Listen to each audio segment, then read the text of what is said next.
Assalamualaikum geng dapur. Hari ini kita nak masak satu hidangan yang confirm tak buat jiran kompin bau sambal. Nasi goreng Cina, tak pedas, tak berasap, tapi sedapnya boleh buat orang Cina pun angkat tangan. Tak payah pening kepala, kita guna perencah nasi goreng Cina Adabi, senang dan cepat. Okey, mula-mula kita panaskan kuali, kemudian kita masukkan lebih kurang 4 sudu besar minyak masak.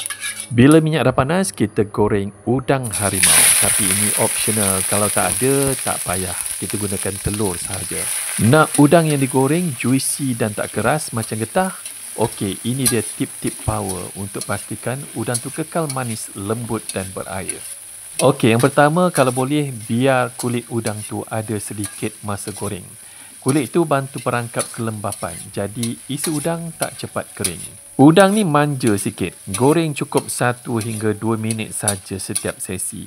Sampai dia jadi merah jambu dan melengkung bentuk C. Kalau dah jadi bentuk O tu, itu tandanya overcook. Keras macam tayar lori.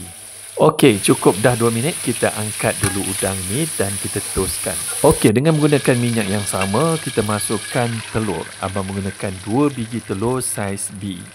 Kacau hingga hancur. Kalau telur tu masih bujang, kita hancurkan dia jadi pasangan nasi.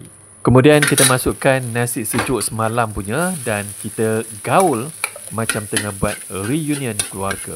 Ciri-ciri utama nasi goreng Cina ni, ia tak pedas, warna cerah, guna bawang putih, telur hancur dan kadang-kadang ada udang ataupun ayam. Itu sahaja. Okey, kemudian kita masukkan sayur-sayur pilihan, biasanya carrot, jagung dan juga kacang pis. Nak mudah kita beli je sayur campur ni dekat pasar raya. Tak payahlah nak potong-potong carrot bagai. Bila nasi dan sayur telah pun tercampur sempurna, okey, tibalah masanya untuk kita taburkan perencah nasi goreng Cina Adabi. Okey, kacau hingga tercampur sempurna dan jangan lupa juga untuk masukkan lebih kurang 1 sudu teh garam.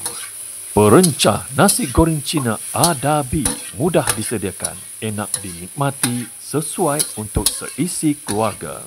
Tak sempat ke restoran Cina? Tak apa. Dengan perencah nasi goreng Cina Adabi, nasi sejuk semalam pun boleh jadi hidangan 5 bintang. Bau wangi, rasa padu, jiran sebelah pun mesti tanya resipi. Okey, terima kasih kerana menonton. Kita berjumpa lagi di video yang akan datang. Assalamualaikum dan salam Malaysia Madani.